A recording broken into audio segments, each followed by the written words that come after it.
आज हमने करना है chemical reactions of amine +2 chemistry का। तो सबसे पहले आपको देखना पड़ेगा कि अमाइंस की नेचर के बारे में। अमाइन की नेचर क्या है? अमाइंस जो होते हैं उसमें NH2 ग्रुप होता है। NH2 ग्रुप मतलब कि उसमें क्या प्रेजेंट है? नाइट्रोजन प्रेजेंट है। तो जब नाइट्रोजन उसमें प्रेजेंट होगी तो नाइट्रोजन प्रेजेंट है, नाइट्रोजन के ऊपर लोन पेयर ऑफ इलेक्ट्रॉन होगा, तो ये एज अ न्यूक्लियोफाइल एक्ट करता है। ये नाइट्रोजन के ऊपर लोन पेयर ऑफ इलेक्ट्रॉन होता है, तो न्यूक्लियोफाइल स्पीसीज ये एज अ एक्ट करेगा इलेक्ट्रो न्यूक्लियोफाइल। न्यूक्लियोफाइल जो होता है उसके ऊपर लोन पेयर ऑफ इलेक्ट्रॉन होते हैं, जहाँ तो उसके ऊपर नेगेटिव चार्ज होता है। ठीक है, तो अगर लोन पेयर ऑफ इलेक्ट्रॉन या नेगेटिव चार्ज होगा, इसका मतलब है इसके पास ज़्यादा इलेक्ट्रॉन है। जो किसके ऊपर अटैक करेगा? उसके ऊपर अटैक करेगा जिसके पास इलेक्ट्रॉन नहीं है, मतलब कि इलेक्ट्रॉन डेफिशिएंट स्पीसीज वो कौन से होते हैं? कार्बोकेटायन होते हैं, जिनके पास इलेक्ट्रॉन नहीं है। ठीक है, तो ऐसी स्पीसीज जिनके पास इलेक्ट्रॉन नहीं है, इलेक्ट्रॉन डेफिशिएंट स्पीसीज है, उनके ऊपर अटैक करेंगे। तो जो इलेक्ट्रोफाइल है वो रिएक्ट करेगा, तो इस तरीके की रिएक्शन को हम बोल देते हैं electrophilic substitution reaction. Okay students, तो सबसे पहले हम देख लेते हैं कि इसकी रिएक्शंस कौन कौन सी हैं। तो सम इम्पोर्टेंट रिएक्शंस जो है हमारे पास, सबसे पहले कर लेते हैं reaction due to basic nature. तो बेसिक नेचर के कारण इसकी कौन कौन सी रिएक्शन है? Reaction with the acid. तो सबसे पहले हम एसिड की बात करते हैं कि एच एक्स मतलब कि कोई भी हमारे पास एसिड हो सकता है, कोई भी HCl हो सकता है, HCl या HBr HI हो सकता है। तो ये किसके साथ रिएक्ट करेगा? अगर अमीन के साथ रिएक्ट करेगा तो हमारे पास क्या बनाएगा? सॉल्ट बना देगा। तो हाइड्रोजन जो है NH2 यहाँ है, तो NH3 हाइड्रोजन हो जाएंगे, एक साइड R लग जाएगा और एक साइड X लग जाएगा। तो जो ये वाला पोर्शन है ये पॉजिटिव पोर्शन है, और एक्स नेगेटिव हमारे पास नेगेटिव पोर्शन है। तो अगर पॉजिटिव और नेगेटिव दोनों प्रेजेंट हो तो हम उसे बोलते हैं हमारे पास ये सॉल्ट है। ये सॉल्ट फॉर्मेशन में हमारे पास बन गया है। सो ये हो गई salt formation, how it form the salt. So next देखो स्टूडेंट्स, तो आपके पास है इथाइलमीन प्लस HCl। इसी तरीके से एग्जांपल है, मान लो कि आपके पास HCl है और अमीन है, तो ये क्या बना देंगे हमारे पास? Ethyl ammonium chloride. क्या बन जाएगा? Ethyl ammonium chloride. इसी तरीके से हमारे पास एनलीन भी हो सकती है। तो यहाँ भी HCl जब रिएक्ट करेगा तो हमारे पास एक पॉजिटिव पार्ट बन जाएगा तो एक नेगेटिव पार्ट बन जाएगा। ओके स्टूडेंट्स, तो इस तरीके से ये सॉल्ट फॉर्मेशन होती है। This show the basic nature of the amine. So next देखो, डबल सॉल्ट भी बनाते हैं। डबल सॉल्ट के बारे में हमने कोऑर्डिनेशन केमिस्ट्री में पढ़ा है। डबल सॉल्ट का जैसे कि सीधे के सीधा इसके साथ आके अटैच हो गया, मान लो कि पीटी के साथ PTCl4 के साथ रिएक्शन करवाई, तो डॉट लगा के हमने सीधे का सीधा उसको इसके साथ अटैच कर देना है। ठीक है, तो जस्ट हमने क्या किया है, यहाँ 2 है इसलिए यहाँ ब्रैकेट लगा के नीचे 2 लिख दिया। क्लोरीन 2 है, एक यहाँ से 2 से हमें पता चला कि इसमें क्लोरीन कितने हैं? 2 हैं, तो Cl2 लिख दिया डॉट PTCl4। उसको ऐसे भी लिख सकते हैं, बस हमें पता होना चाहिए इसमें से कोई भी चीज़ नहीं निकलेगी, सारी की सारी चीज़ें एडअप हो जाएंगी। तो सभी को हमने क्या कर दिया? एडअप कर दिया, तो हमारे पास ये वाला प्रोडक्ट बन गया। तो such type of product formed is called double salt. So next देखो student, reaction of alkyl halide of amine. Amine के ऊपर जो लोन पेयर ऑफ इलेक्ट्रॉन होता है that is attack on the CH3। जो CH3 एल्काइल हैलाइड है उसके ऊपर अटैक करके हमारे पास ये वाला सॉल्ट बन जाता है। जब इस सॉल्ट को बेस के साथ रिएक्ट करवाते हैं तो हमारे पास डाई इथाइल अमीन बनता है। डाई इथाइल अमीन, डाई इथाइल अमीन, ये स्पेलिंग इन्होंने गलत लिखे हुए हैं, लेकिन ये है डाई इथाइल अमीन, साथ में removal of the HBr gas. इसी तरीके से अगर ये तो प्राइमरी अमीन था, सेकेंडरी अमीन भी हमारे पास रिएक्शन कर सकते हैं। सेकेंडरी अमीन CH3Br के ऊपर रिएक्ट करके इस तरीके से और बेस के साथ फिर आगे रिएक्ट कर सकते हैं, क्योंकि यहाँ जब तक नाइट्रोजन हाइड्रोजन रहेगा तो तब तक ये रिएक्शन होती रहेगी। तो आगे जब रिएक्शन की तो हमारे पास टर्शरी अमीन बन गया। तो ये है हमारे पास रिएक्शंस। तो आगे देखो, इसे बोलते हैं एग्जॉस्टिव मिथाइलेशन। ठीक है, क्या बोलते हैं? Exhaustive methylation. जब तक हमारे पास सॉल्ट नहीं बनता तब तक हमें उसकी रिएक्शन करवाते रहते हैं।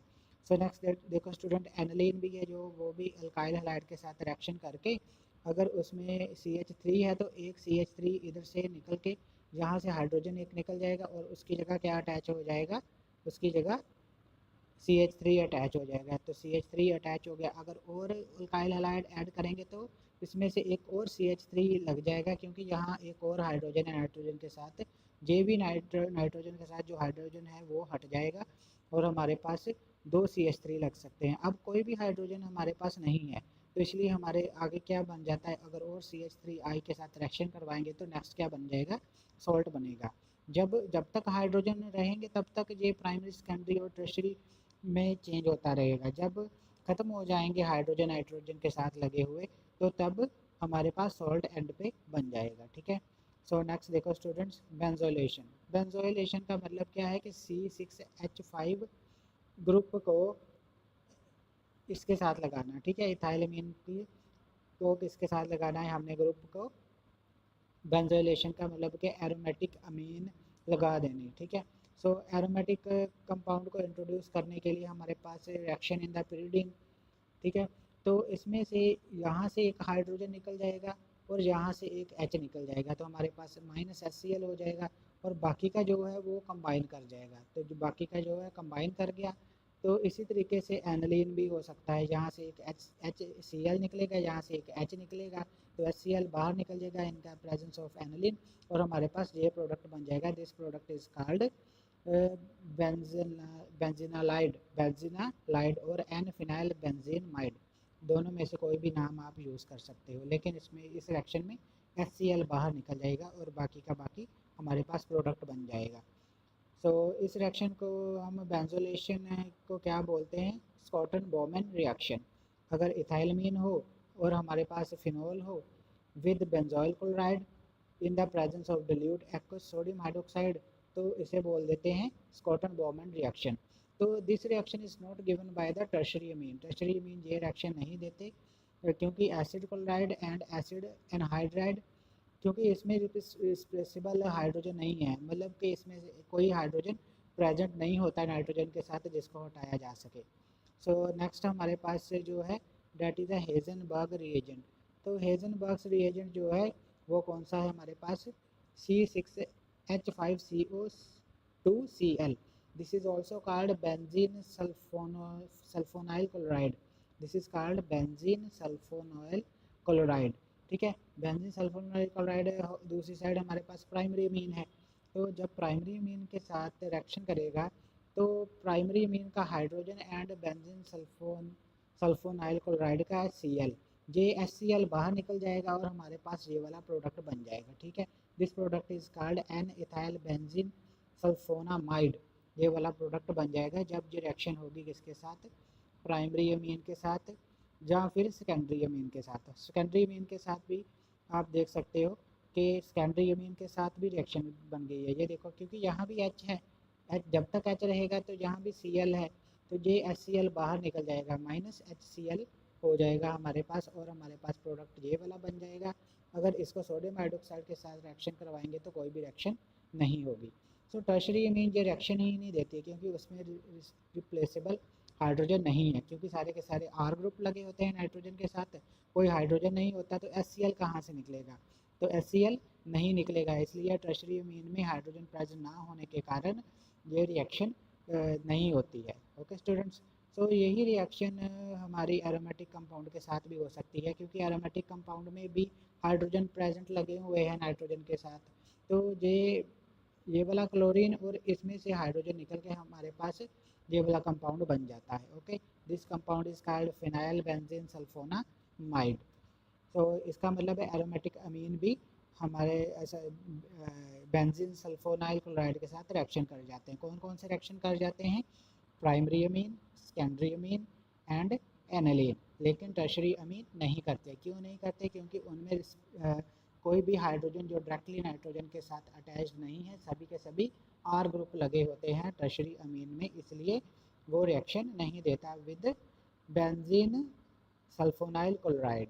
ओके स्टूडेंट्स, तो नेक्स्ट देखें हम कार्बाइलमाइन रिएक्शन। कार्बाइलमाइन रिएक्शन मतलब कि कार्बाइलमाइन किसे बोलते हैं हम, तो हमारे पास सोल्यूशन है किसका, क्लोरोफॉर्म और ethanolic solution of KOH। Chloroform and ethanolic solution of KOH, ये वाला, इन दोनों को हम क्या बोल देते हैं, जब इसकी रिएक्शन इन दोनों के साथ करवाएंगे CH3Cl3 क्लोरोफॉर्म एंड KOH के साथ, तो इसे हम बोलेंगे कार्बाइलमाइन रिएक्शन।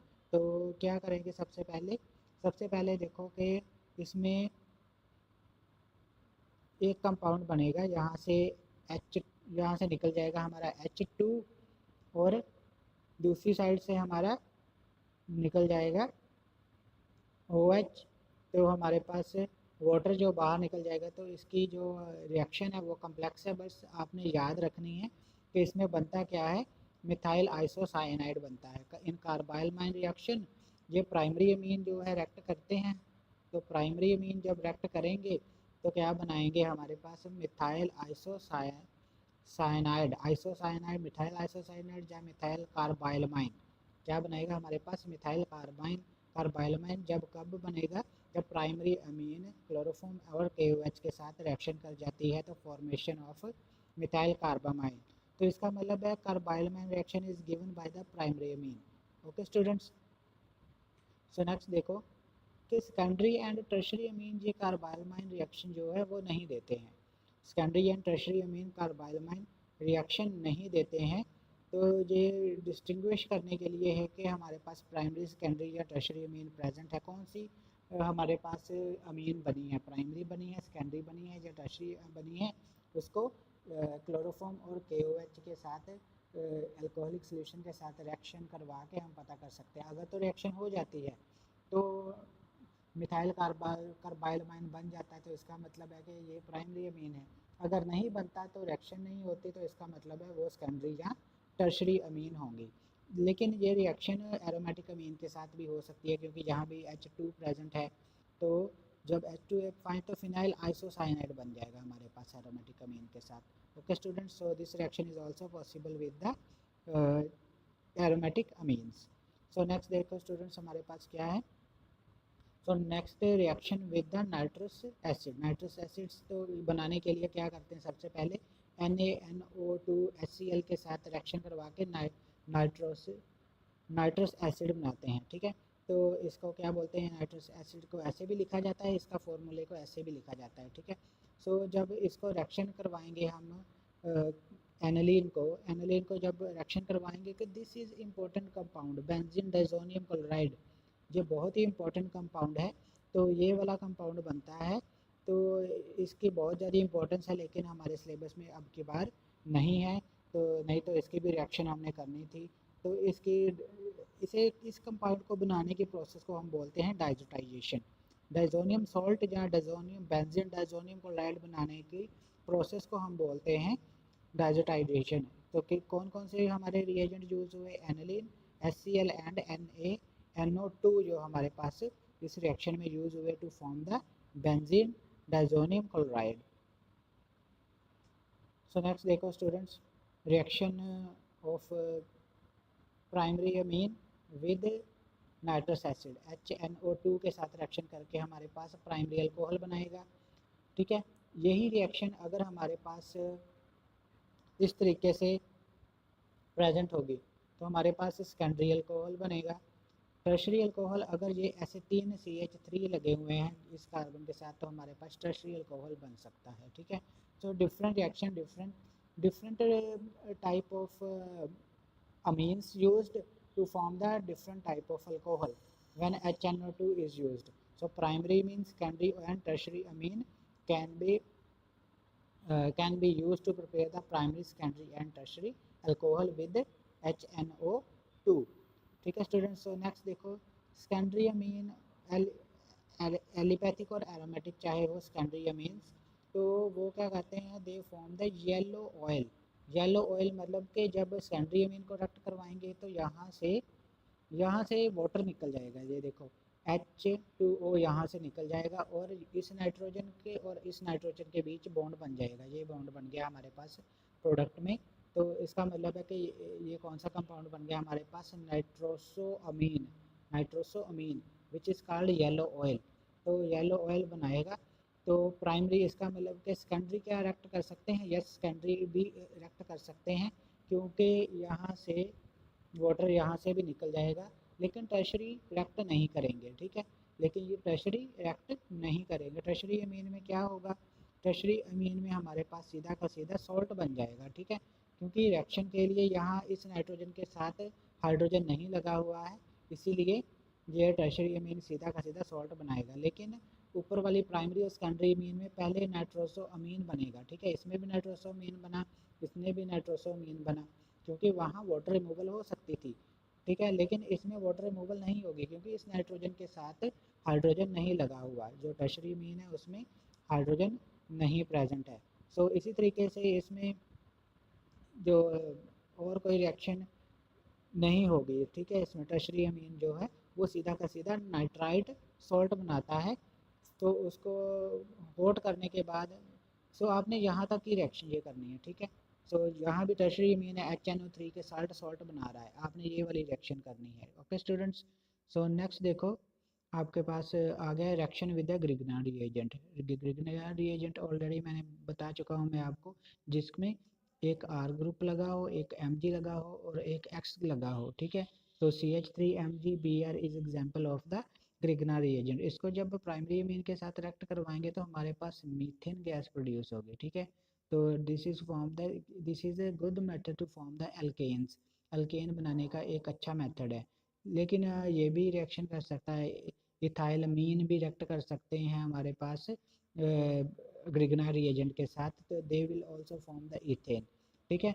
तो प्राइमरी को रिएक्शन करवाएंगे तो हमारे पास मीथेन बनेगी, सेकेंडरी अमीन को रिएक्शन करवाएंगे ग्रिग्नार्ड रिएजेंट के साथ तो हमारे पास इथेन बनेगी, ठीक है। टर्शरी अमीन ये रिएक्शन नहीं देते हैं क्योंकि टर्शरी अमीन में अगेन हमारे पास हाइड्रोजन प्रेजेंट नहीं होती है, इसीलिए ये रिएक्शन नहीं देती। कोई भी डायरेक्टली जिसको रिप्लेस किया जाए ऐसी हाइड्रोजन प्रेजेंट नहीं है, जो कि डायरेक्टली नाइट्रोजन के साथ अटैच होनी चाहिए थी, वो वाली नाइट्रोजन प्रेजेंट नहीं है, इसलिए टर्शरी अमीन ये रिएक्शन नहीं देते हैं।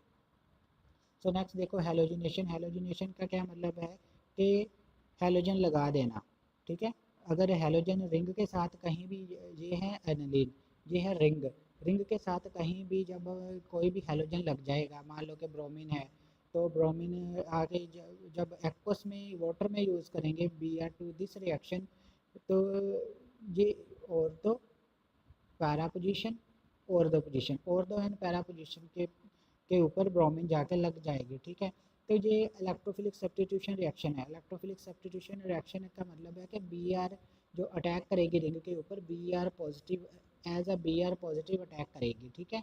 तो इसका मतलब है कि इलेक्ट्रोफाइल जाके अटैक करेगा ऑर्थो एंड पैरा पोजीशन पे। क्यों ऑर्थो एंड पैरा पोजीशन पे अटैक करेगा, क्योंकि ऑर्थो एंड पैरा पोजीशन के ऊपर इलेक्ट्रॉन क्लाउड ज़्यादा होता है। जब रेजोनेंस होती है तो तब electro cloud ortho and para position पे ज़्यादा आ जाता है। You can check your organic chemistry chapter in +1, वहाँ मैंने आपको इसकी एनालिन की जो रेजोनेटिंग स्ट्रक्चर्स है वो करवाई थी। वहाँ आप देख सकते हो किस तरीके से ये नेगेटिव चार्ज जो है ऑर्थो एंड पैरा पोजीशन के ऊपर आ जाता है। तो ब्रोमीन जो रिएक्शन रिएक्ट करती है इसके ऊपर एज अ Br2 पॉजिटिव, मतलब कि एज अ Br पॉजिटिव, मतलब कि इलेक्ट्रोफाइल। ये क्या है, इलेक्ट्रोफाइल, क्योंकि इसके ऊपर पॉजिटिव चार्ज है, एज अ इलेक्ट्रोफाइल अटैक करती है ऑर्थो एंड पैरा पोजीशन। तो हमारे पास क्या बन जाता है 2,4,6 try bromo aniline. Try bromo aniline मतलब कि कौन कौन सी पोजीशन के पास लगा हुआ है हमारे पास। सो इसके जहाँ NH2 लगा है, this is a position number 1, तो ये ब्रोमीन लगा है पोजीशन नंबर 2, ठीक है। तो ये 3 हो गई, तो ये हमारे पास 4 पोजीशन है, ये 5 है और ये हमारे पास 6 पोजीशन है, ठीक है। सो ये है पोजीशन। सो जैसे 2 और 6 position is ortho position and four position is called हमारे पास पैरा पोजीशन। तो हमारे पास ये वाला कंपाउंड हेलोजनेशन, तो हेलोजन लगा देना रिंग के साथ, ठीक है। सो नेक्स्ट देखो हमारे पास नाइट्रेशन। नाइट्रेशन के लिए हमारे पास क्या करना पड़ेगा, सबसे पहले तो नाइट्रेशन में सबसे पहले ग्रुप को प्रोटेक्ट करना पड़ेगा। ग्रुप को प्रोटेक्ट मतलब कि अगर सीधा का सीधा HNO3 को रिएक्ट करवाया जाए सीधा के सीधा एनालिन के साथ, तो वो इस NH3 के साथ रिएक्शन कर जाएगा, ठीक है। ताकि इसके साथ ये वाला HNO3 रिएक्शन ना करे, तो उसको क्या करना पड़ता है, सबसे पहले एसिटाइल क्लोराइड के साथ प्रोटेक्ट करना पड़ता है। तो ये वाला जो रिएक्शन है हमारे पास, ये कंपाउंड बन जाता है। सबसे पहले एनालिन को हमने एसिटिनालाइड में कन्वर्ट कर दिया, तो एसिटिनालाइड को बाद में हम रिएक्ट करवाते हैं HNO3 के साथ। अब ये वाला ग्रुप है जो वो प्रोटेक्टेड हो गया, NH2 group is protected. Protected का क्या मतलब है, सबसे पहले हमने इस ग्रुप को रिएक्ट करवाया, अगर इस ग्रुप को प्रोटेक्ट ना करते तो NH2 के साथ HNO3 ने रिएक्शन कर जानी थी और रिंग के साथ NO2 नहीं लगना था। तो इसीलिए हमने इस ग्रुप को प्रोटेक्ट कर दिया था NH2 को। अब क्या करना है, अब हम नाइट्रेशन कर सकते हैं। अब NH जो ग्रुप के NH2 के साथ तो रिएक्शन नहीं कर सकते क्योंकि हमने एनालिन को एसिटिनालाइड में कन्वर्ट कर लिया। एसिटिनालाइड में जो NO2 जो है ये वाला यहाँ ही अटैच होगा, ये अब इसके ऊपर अटैक नहीं कर सकता, ठीक है। So ortho and para position के ऊपर आके नाइट्रो ग्रुप अब लग जाएगा। So HNO3 in the presence of H2SO4 at some temperature, तो हमारे पास बन जाएगा ortho and para nitro aniline. Okay students, तो लेकिन ग्रुप बाद में ग्रुप हटा दिया जाता है। देखो जब बाद में क्या किया जाता है, reaction water in the presence of acid किया जाता है, तो उसके बाद ये वाला ग्रुप हट जाता है, तो हमारे पास हमारा ortho and para nitro aniline बन गया। तो इसका मतलब है कि रिंग में हमने NO2 ग्रुप लगा दिया, तो दो प्रोडक्ट बन गए, एक ऑर्थो प्रोडक्ट बन गया, एक पैरा प्रोडक्ट बन गया। सो नेक्स्ट देखो स्टूडेंट्स, नाइट्रेशन एक और तरीके से की जा सकती है। सो डैट नाइट्रेशन देखो कि HNO3 अगर सीधा करते हैं तो हमारे पास ये 3 तरीके के बन जाते हैं प्रोडक्ट, ठीक है। तो लेकिन ये वाली रिएक्शन हमने फॉलो नहीं करते क्योंकि ऐसा करने से हमारे पास अच्छे प्रोडक्ट, अच्छी यील्ड नहीं आती है। तो हम जितना बनाना चाहें पारा या और दो प्रोडक्ट बनाना चाहें तो मेटा प्रोडक्ट भी साथ में बन जाता है जो हमें रिक्वायर्ड नहीं होता।